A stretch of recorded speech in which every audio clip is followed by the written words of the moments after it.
Hello, I'm Stephen Forrest. I am an astrologer. I'm the author of many books on this subject. I have taught astrology all over the world. I've worked with thousands and thousands of clients. I'm now 74 years old. I could retire if I wanted to, but I'm having too much fun. It's kind of a shallow way of saying it. It's too meaningful. It feels like a calling. I have grown to love astrology profoundly. I want to share some of that enthusiasm with you. And I also want to talk about a way that astrology can become part of a completely new narrative in terms of our understanding of what it means to be human on this planet. I want to begin by talking about Bono from U2. Now, on May 8th of 2022, as a show of solidarity to the beleaguered Ukrainian people, and at the invitation of President Zelensky, Bono and Edge, the guitar player in U2, traveled to Kyiv and performed in a metro station, a train station, that was also serving as a bomb shelter. An act of considerable courage, needless to say. I'd like to show you his chart and just demonstrate how astrology works. This will be simple, but I do want to kind of create a sense of plausibility, because I understand some of you may not necessarily associate astrology with plausibility. It's gotten a lot of bad press, of course. Well, here's Bono's chart. The central chart with all the hieroglyphics in it is actually a map of the sky when he was born. I could talk about it for a couple of hours. I'm not going to do that. What I want to point out is that when he was born, you'll see on the lower left-hand side of this chart, the planet Mars, god of war, a symbol correlated with courage, was at the last degree of Pisces in the second house of his chart. Again, a big subject, but the simple point that I want to make is that on that very day, Jupiter, the king of the gods in the sky on May 8th, 2022, had come to 29 degrees of Pisces. Jupiter was expanding and energizing Mars, this planet of courage that exists in Bono's chart.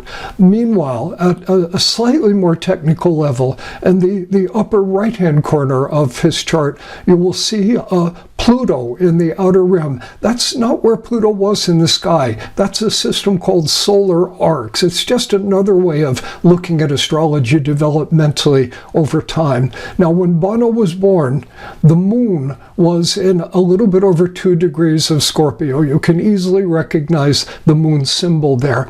And here we recognize that Pluto, by solar arc, taking over 3.5 centuries to get around the chart, had just happened to be lined up with his Scorpio moon in the 8th house, death symbolism and dealing with death, and perhaps having the courage to laugh at death's feebleness. This was the evolutionary challenge which Bono faced in May of 2022.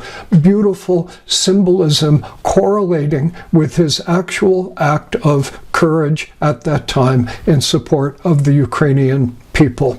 Now, one anecdote such as this one, of course, proves nothing. By anecdotes, we can prove almost anything to be true.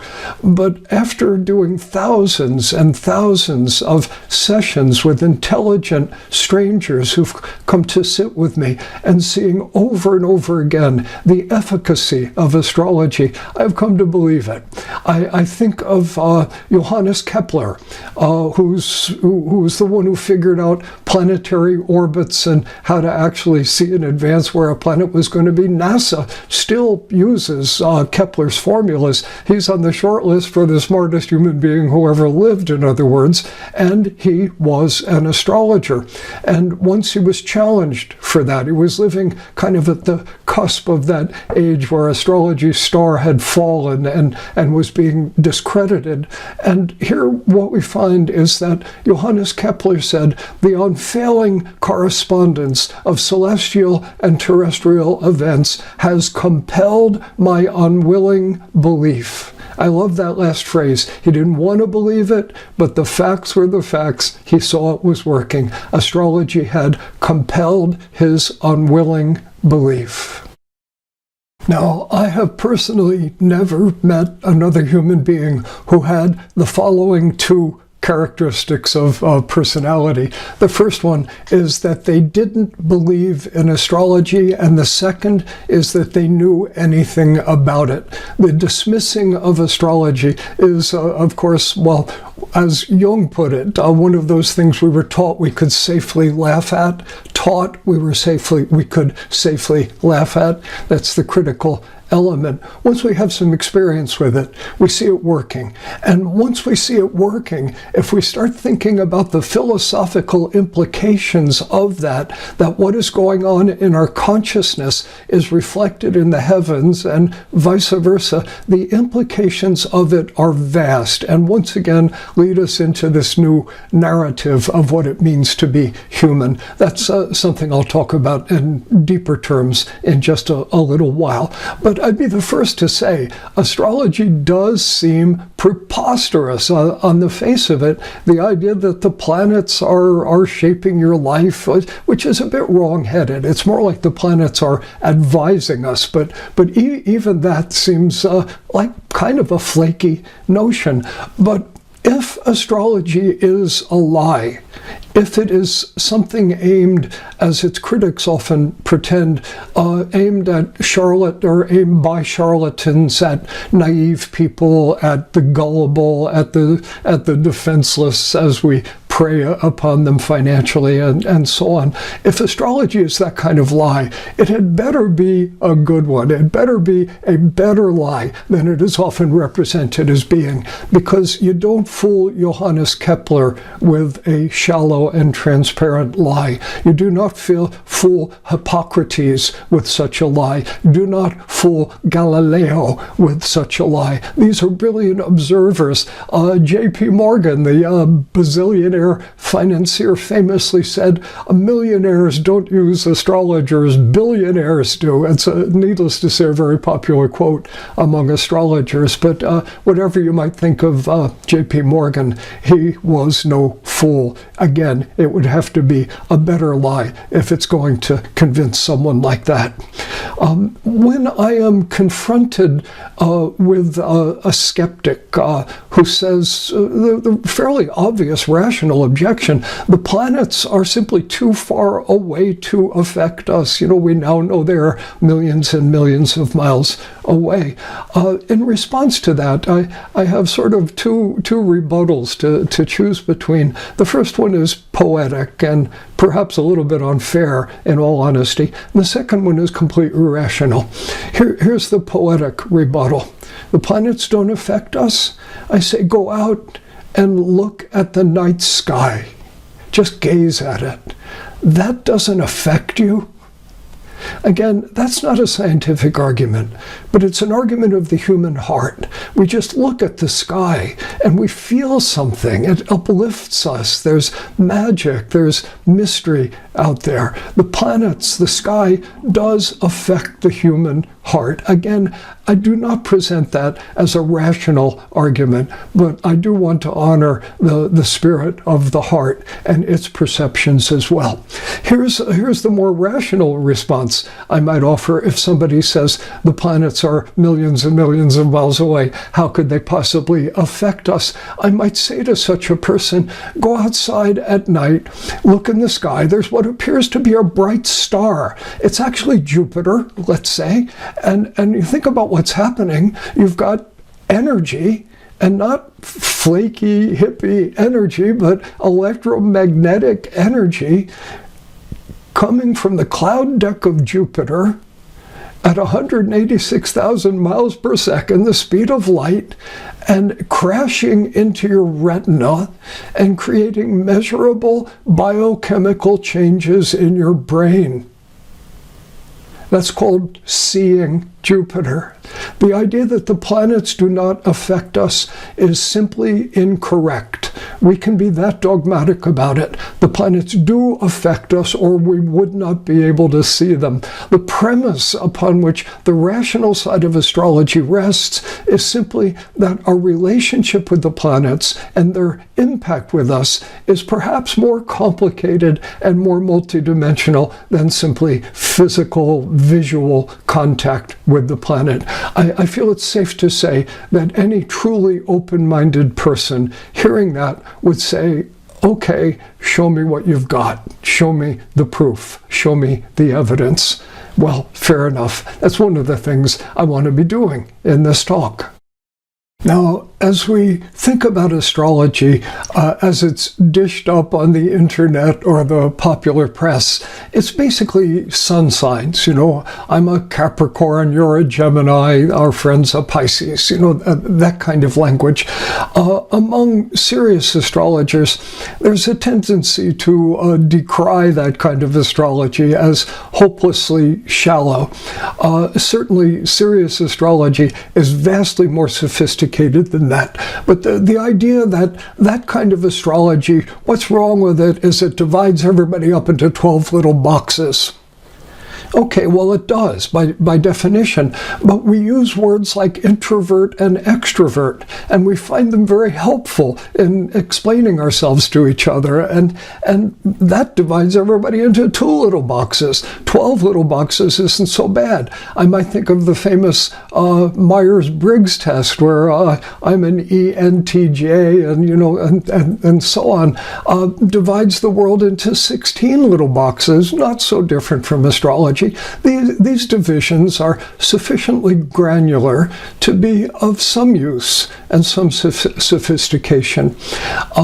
I also think it's possible to do sun sign astrology in a very grown-up way, where we see the path of what the soul is learning, rather than simply a description of the personality.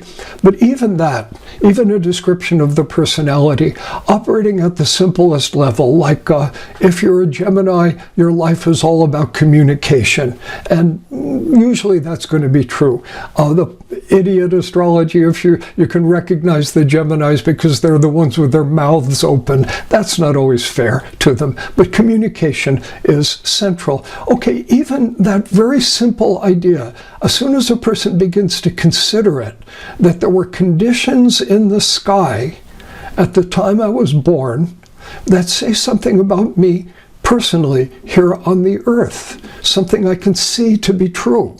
So I am connected in some archetypal fashion to the sky itself. Even the dumbest kind of astrology, the most simple-minded kind of astrology, connects a person to the cosmos. And there's a piece of that new narrative. Let me go a little bit deeper, a lot deeper, into truly mind-boggling astrological territory as far as I'm concerned. So one of the things that astrology can do is to describe your natural partner, the kind of person, if you're the marrying type, say, with whom you would most contentedly spend your life, and with the excellent chance that you will at some point meet this kind of person. Many charts will describe that. Not all. But the notion is, we imagine a little baby born, let's say a little boy. This will be a heteronormative story, but it translates easily into other configurations. A little boy is born, and we look at his chart, and the kid is like a week old, and we describe his natural partner. Where's the Venus? What's in the house of marriage? There's some technical things, and we describe that. We get a kind of personality profile of his partner. And let's say 30 years later, he meets her and falls in love and marries her, and she's 28. And everybody looking at it, well, oblada, as they say, you know, life goes on, and here it is. But think about that. The kid is born, his chart describes the nature and the chart of someone who is not even yet born. Isn't that amazing? His chart prophesies her chart, and 30 years later, boom, there they are. I mean, when you think about the implications of that, what does that mean about the actual nature of the cosmos? What does that mean about the purposefulness of our lives in this mysterious universe? Let me go a little bit further with that happy couple. I say happy couple with a smile. I don't mean to be cynical about love, but most couples are not happy all the time. I suspect we've all observed that there are evolutionary processes, there are challenges and conflicts that need to be worked out. And so let's imagine some years later, this couple I've just described are facing a difficult time, a challenging time, but they know some astrology. And they understand how his chart prophesied her chart. And of course, presumably her chart prophesied something about his nature too. And that's part of the mythology of their marriage. And how helpful that is. Because here, they're facing frustration, difficulty, perhaps at the edge of the precipice of divorce or separation.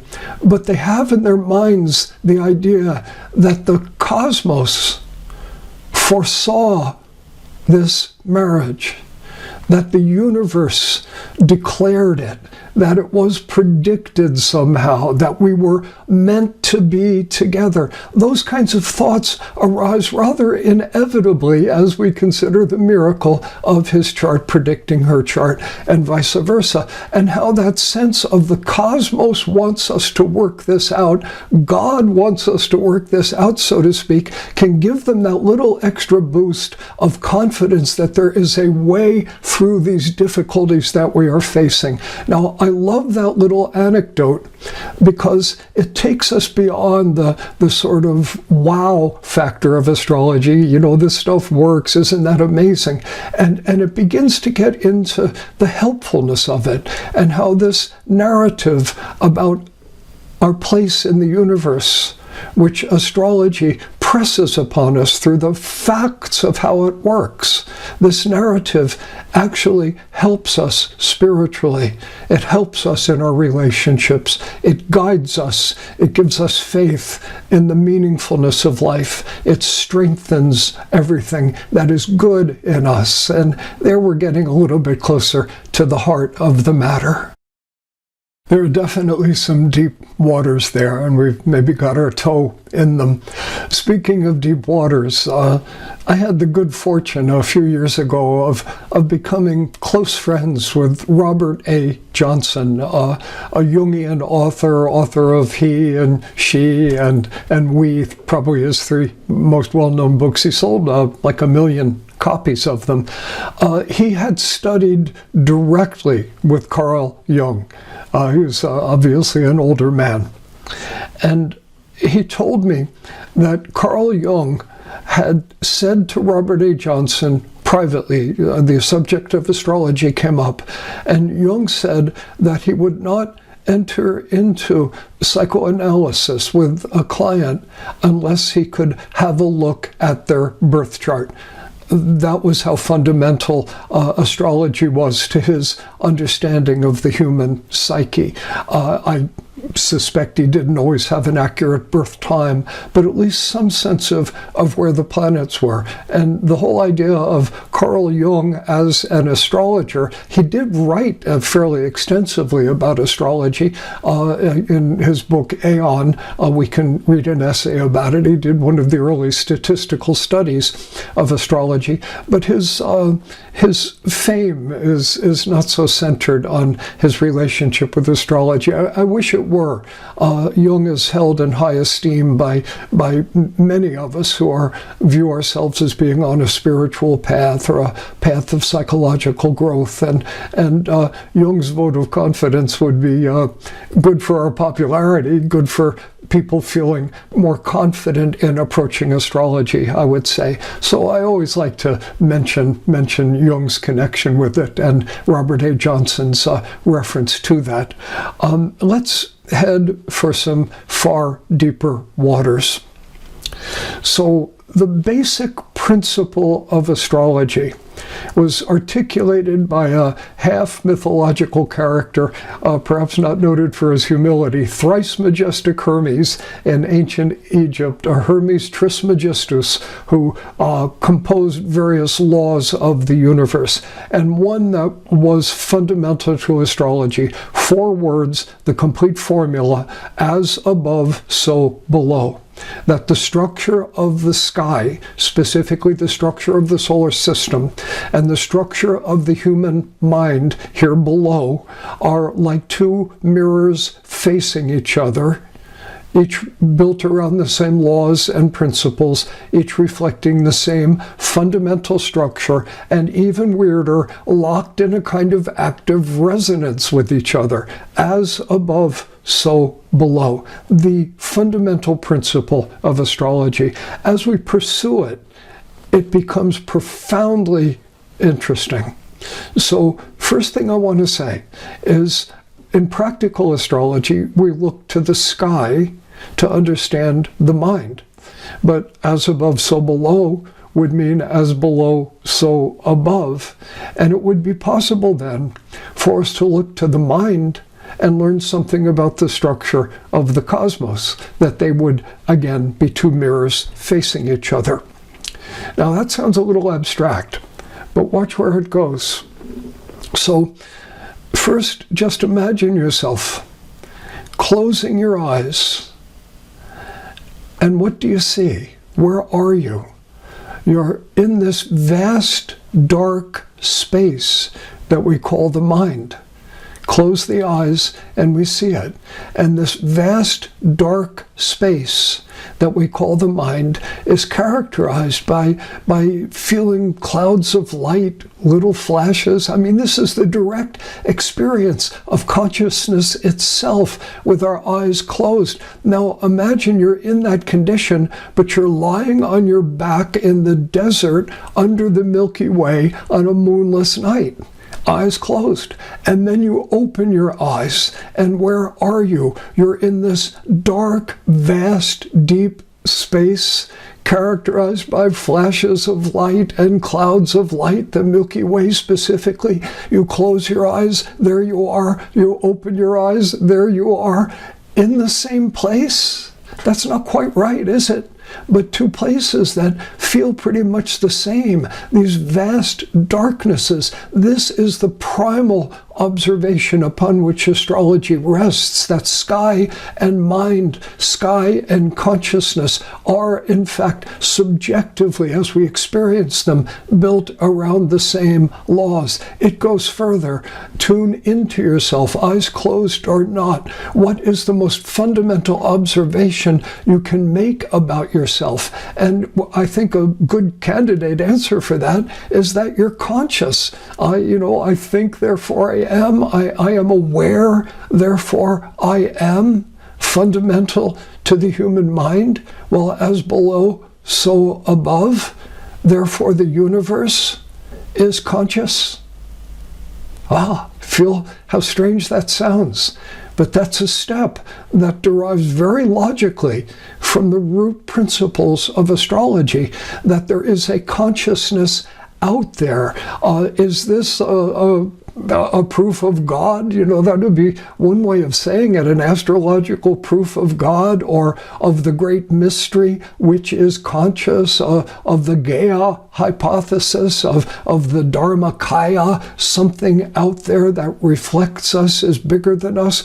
We tune in again to ourselves, and most fundamental kind of root human experience is one of longing. We're longing for something. Nobody is ever completely happy. The happiness, the fulfillment, it's there. We can feel it palpably. We're not quite there yet. This longing that is so fundamental. Now, the advertising industry tries to convince us it's a longing for a new automobile or a different kind of toothpaste, but the reality is it's a longing for union with the infinite. It's a kind of love of something greater than ourselves. That's the fundamental longing. Now, as below, so above, that longing is reflected in the actual nature of the cosmos. As you are longing for oneness with the cosmos is longing for oneness with you.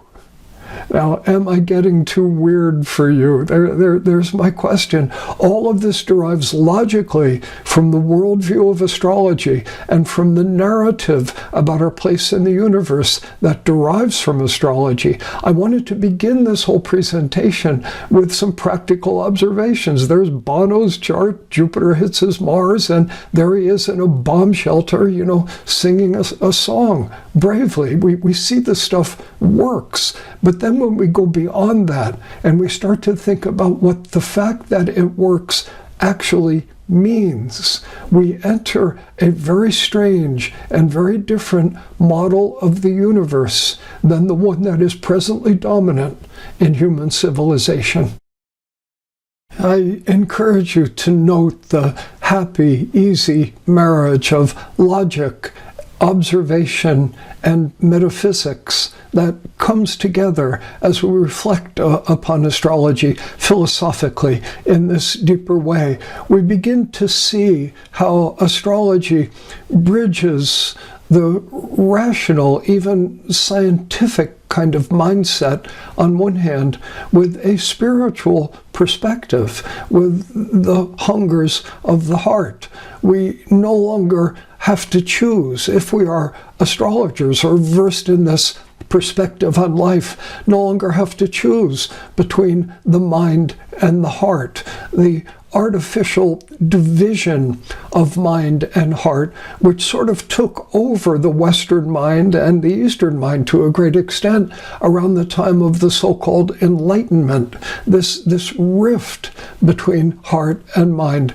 Astrology bridges it and has a healing effect, kind of bringing these two pieces together again, so we no longer need to choose between them. We can sit in a worldview that is comfortable with both, that feeds and satisfies the heart, while not insulting the mind by saying, just believe this, or just take this on faith, or put your money in this plate and everything will be okay. Astrology does not offend the rational mind. We can observe it working, and then if we're brave and independent in our thinking, we can begin to let it carry us beyond the illusional worldview that has come to represent reality as it might be dished up in a high school science class. I never want to sound as if I'm anti-science. That is not the point at all here. As an astrologer, we kind of have one foot in each world. In fact, maybe we reject the whole idea that they are two worlds, that those two worlds, in fact, are one and come together in a kind of unity.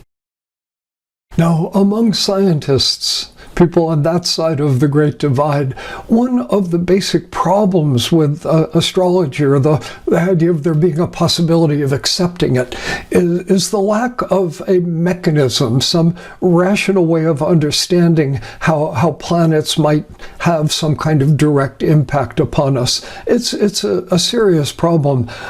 Right at the cutting edge of modern physics, we learn about quantum entanglement, how subatomic particles separated by great distances might be in a kind of communication with each other that suggests something happening faster than light or bypassing space as we normally understand it. And it's pretty well proven that quantum entanglement exists, and maybe that has something to do with how astrology works. Who knows? I don't claim to understand that. I do want to reference the work of a maverick scientist of considerable brilliance named Percy Seymour, who wrote a book called Astrology, The Evidence of Science. I think it's about 40 years old now. I would recommend it if you're on the science side. Let me give a quick summary of it here, because his ideas are rather interesting and their implications are pretty cool. So here it comes. We recognize that the sun has an enormous magnetic field. We recognize that most of the planets have magnetic fields as well, and they are moving through the magnetic field of the sun. There are planets that lack a significant magnetic field, but something very much like that happens as the solar wind impacts those planets and sets up currents around them. So the basic idea here is that if you have a big magnetic field, and you're moving little magnets through it as planets orbit the sun, the little magnets are affecting the shape of the big magnetic field. Nothing controversial about that. So call that level 1, what's happening in the sky. Now, Earth has a magnetic field as well, of course. That's why the compass needle points north. And so Earth's magnetic field is, of course, immersed in this larger solar system magnetic field. And so Earth's magnetic field is constantly being shifted and adjusted by the motions of the planets through it. So we have a second level, that is the Earth's magnetic field, which reflects the ever-changing conditions of the solar system, the planets' positions in their orbits and in their relations with each other, each planet's magnetic field impacting the magnetic fields of the other planets as well. Now, we go to a third level, according to Percy Seymour. And this is the human level. And so we have a child developing embryonically in the mother's womb, in the amniotic fluid, in the sac. And that's actually a pretty good conductor of electromagnetic energy. But the baby and the mother are, in a sense, one body for a while. The magnetic field of both of them are in a married state. Now, at the instant of birth, the amniotic fluid, the water breaks, the baby is born, suddenly exposed independently to the geomagnetic field, which in turn is shaped by the shifting magnetic field of the solar system, and the child is somehow imprinted in that moment by the conditions that it first encounters as an independent being, and something probably connected with the fact that there is a flux in the amperage, I'm not sure that's quite the right word, the intensity of the magnetic field as the child is no longer swimming, basically, in the amniotic fluid. Thus, we have solar system transferred to Earth, transferred to the child. The child, by the way, has a magnetic field as well, with one pole right here in the third eye, the other one at the base of the brain. So we're really looking at 3 magnetic fields, and the signature of the condition of the solar system transferred via the medium of the Earth to the child, and rather elegantly, at the moment of birth, explaining the great mystery, a question I hear at least once every month. It's like, what about the moment of conception? Why is the moment of birth so important? Percy Seymour's theories actually, in fact, seem to embrace that and answer that. I might also suggest a rather practical problem with the moment of conception. At the moment of conception, people are generally not looking at their watches and recording the time for obvious enough reasons. A conception chart might very well have some significance. I'm wide open to that possibility, but we don't know that time very typically. But birth, people are often paying attention.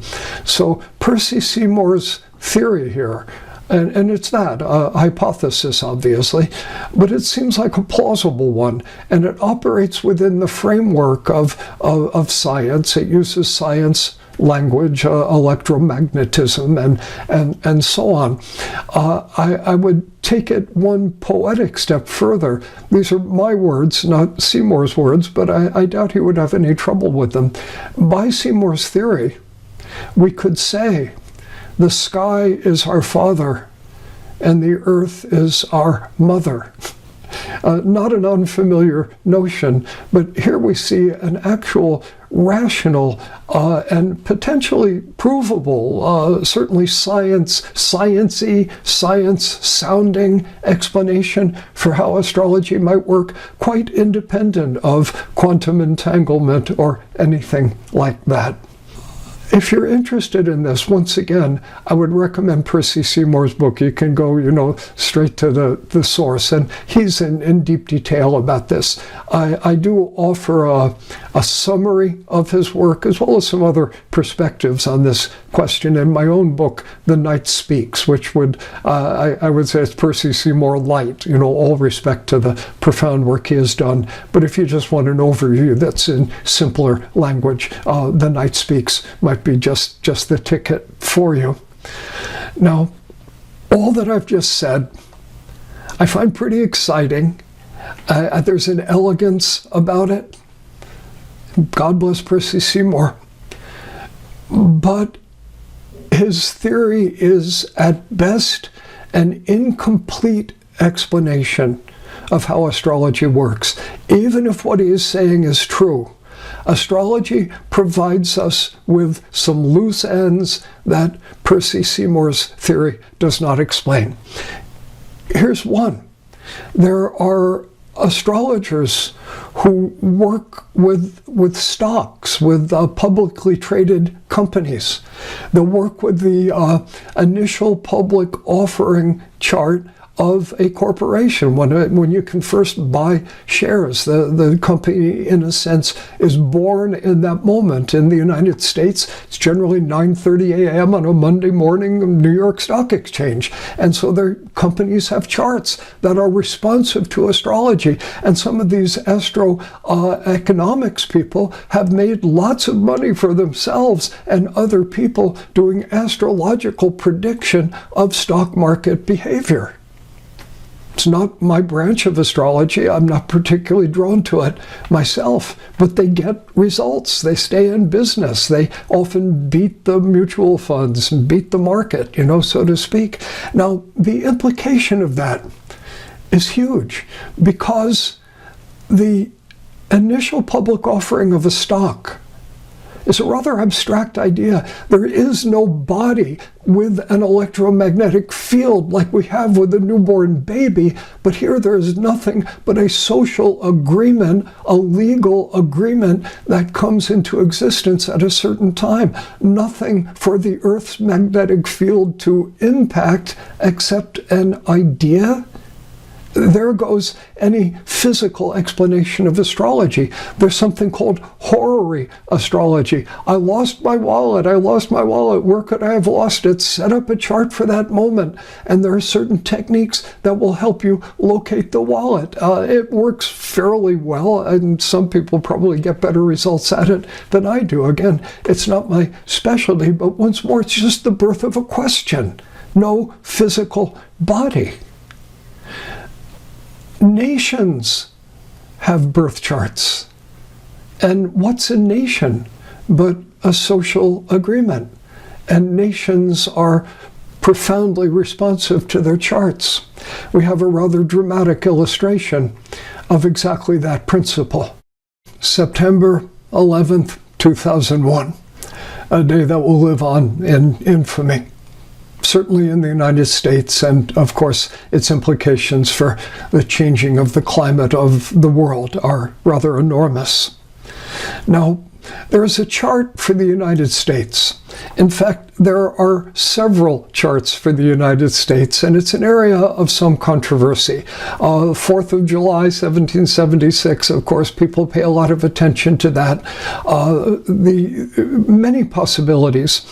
The chart that is most popular, that seems to be most widely used, and I believe mostly because it's the one that works the best, was created by an English gentleman named Ebenezer Sibley, who lived from 1751 to 1799. In other words, he created this chart very, very early in the history of the United States. It's commonly called the Sibley chart, S-I-B-L-Y, and a famous astrologer named Dane Rudhyar misspelled it S-I-B-L-E-Y, and that spelling is common, but without the E is actually correct. It's nitpicking, but I thought I would mention it. So let me go ahead and put that chart up on the screen. Now, here what I would like to draw your attention to is the fact that Pluto was on the ascendant of the U.S. chart on the day of the terrible attacks on the Twin Towers. You see it over on the left side of the chart. You'll see the number 12 and the little arrow 21. 12 degrees, 21 minutes of Sagittarius was on the ascendant when the United States was born, according to Ebenezer Sibley. And again, Ebenezer came up with this over 200 years ago. So it's not like we've set the chart to reflect what happened on 9/11. We see Pluto right there over on that left side, the little circle in the cup with the cross under it. That's Pluto, 12 degrees, 38 minutes of Sagittarius on September 11th of 2001. Now, Pluto takes 248 years to get around the sun or around a chart. They mean about the same thing. And so I suppose we could say, what a coincidence that Pluto, the god of hell, had stepped into the spotlight of the chart of the United States when everything changed for the United States, when we were physically attacked on our own soil for the first time in quite a long, long while. And the power of that moment and the horror of that moment capture so much of the spirit of Pluto. Now, once again, I would use this as an illustration of, gee, astrology works, look at that, isn't it amazing? And we could come up with countless examples of this. But the particular reason that I'm bringing this chart to your attention is that it is the chart of a country. And what is a country? It's really just an agreement among human beings to label themselves in a certain way and draw borders around the land. I mean, a country is an abstraction. And while the physical land of North America could be understood as having a body, but of course it contains Mexico and Canada and the Central American countries and the entity of the United States, we could not explain Pluto hitting the ascendant on 9/11 by any of Percy Seymour's theories.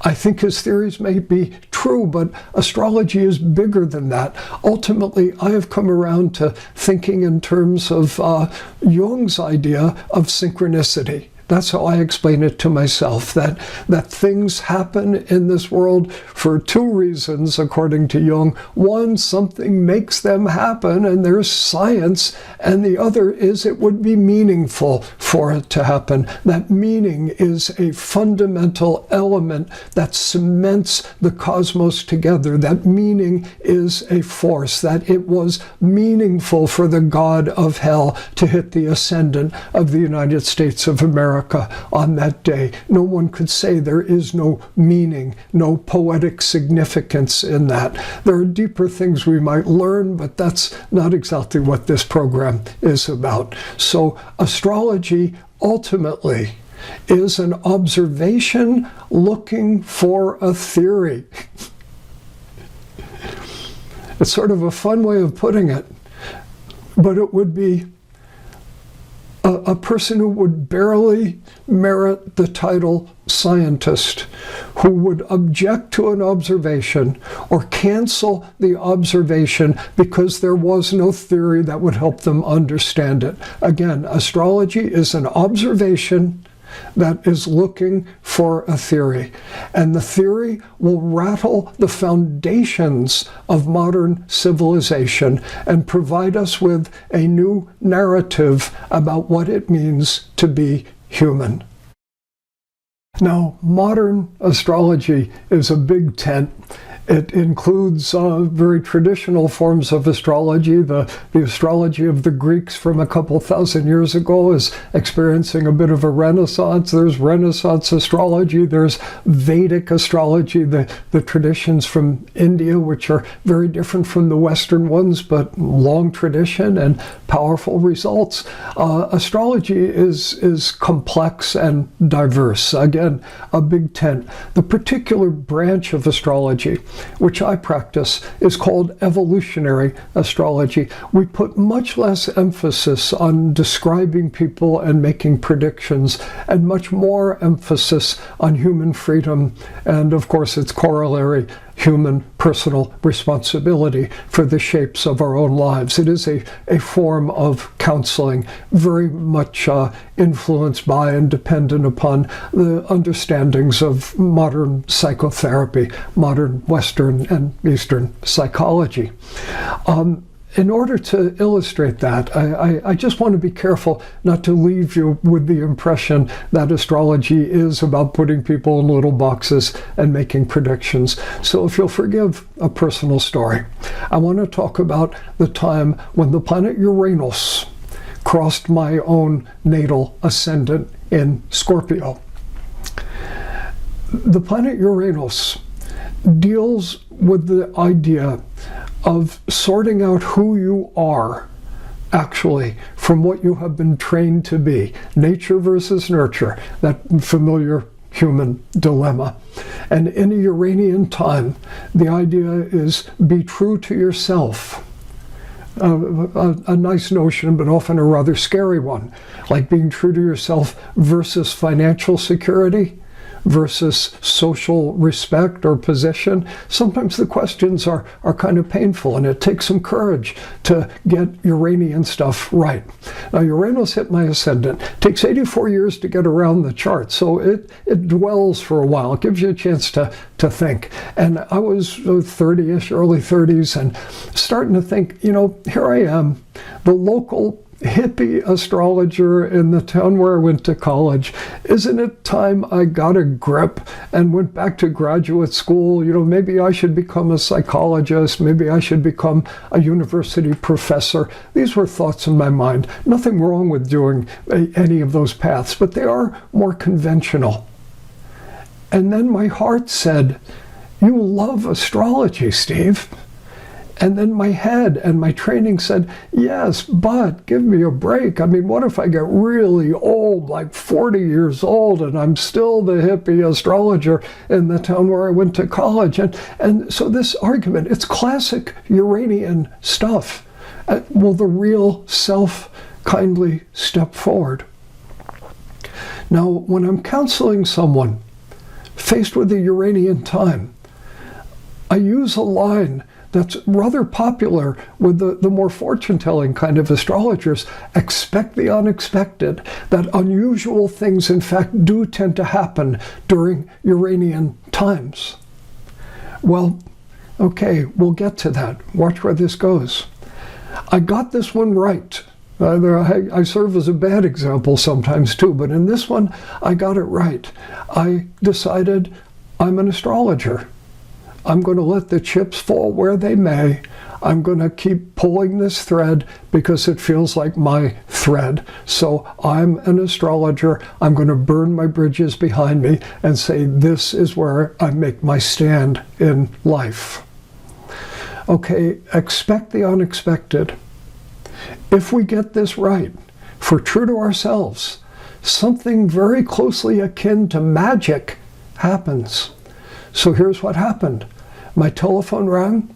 It was a literary agent in New York City asking me, she'd heard about my work through some back channels that I knew nothing of, wondered if I might like to write a book or a chapter, a sample chapter, and an outline of a book that she would represent on spec.